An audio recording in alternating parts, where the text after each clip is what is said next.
Good teachers come from widely different backgrounds and have varied opinions, interests, and personalities.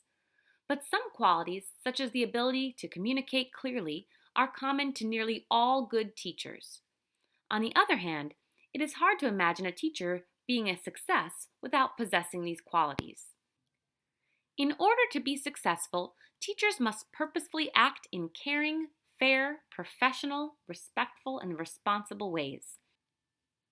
How is it possible to tell whether a person possesses these professional dispositions? By careful observation of their behaviors and actions. Is the teacher candidate a thoughtful, active listener? Does he or she participate in discussions? And is that participation respectful? And does the teacher candidate give help readily? Patterns of action that show up in the course of teacher preparation can be presumed also to show up later on the job. A person demonstrating promptness, courtesy, and attention to detail in teacher preparation will likely act likewise when employed. A person habitually late or rude or careless in pre-service work will, in contrast, be likely to have trouble in a teaching position. These are judgments about professional potential, not about persons or their opinions or beliefs.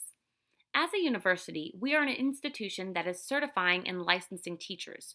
We want to be sure that we are making our best judgments and keenest observations when making decisions that will have such profound future effects.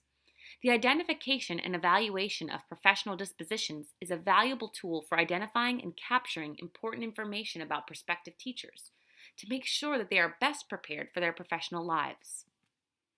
When concerns arise, faculty will hold an individual disposition conference with students to address their individual goals using the disposition checklist as a guide.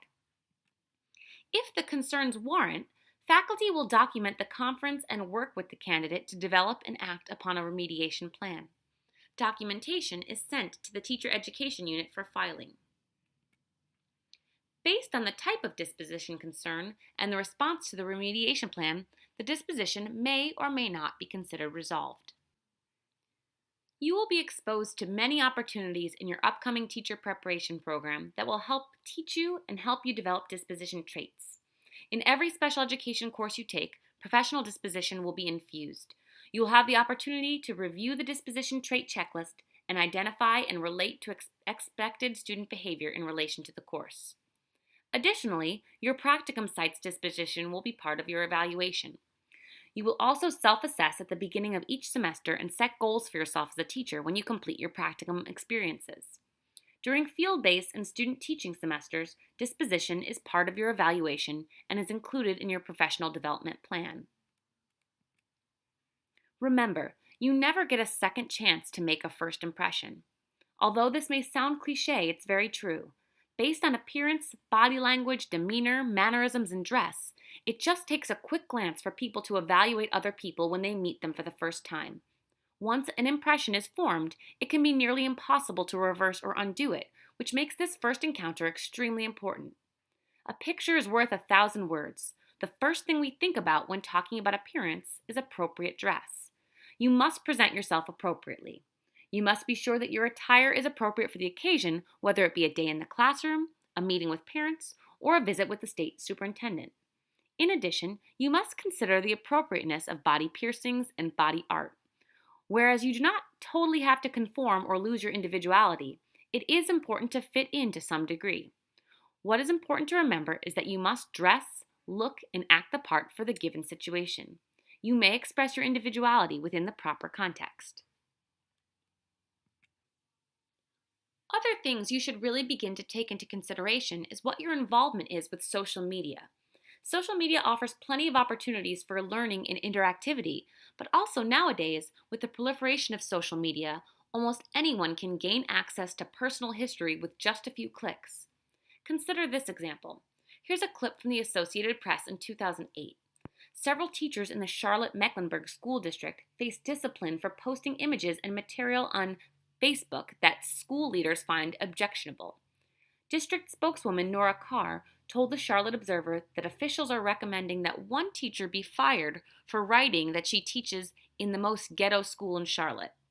Other pages discovered by the TV station included photos of female teachers in sexually suggestive poses and a male black teacher who used a racial slur to describe an activity. A special education teacher wrote, "I hate my students." Carr said 4 teachers face unspecified discipline that's less than supervision or dismissal. What are your thoughts about the appropriateness of teachers using Facebook, Twitter, or any other form of social media? Should seminars covering issues of social networking and teacher integrity be part of ongoing professional development and mandatory new teacher orientation? Bottom line, it's important to filter what you say and self-disclose while using social media. When you're interviewing for teacher positions down the road, you don't want a quick Google search to pull up inappropriate photos or a Facebook status that would sway future employers' decision on employment. So while posting, think about this.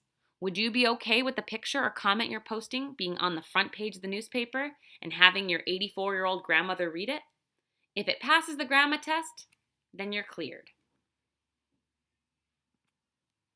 It is up to teacher education programs to train the best teachers possible to help our students succeed.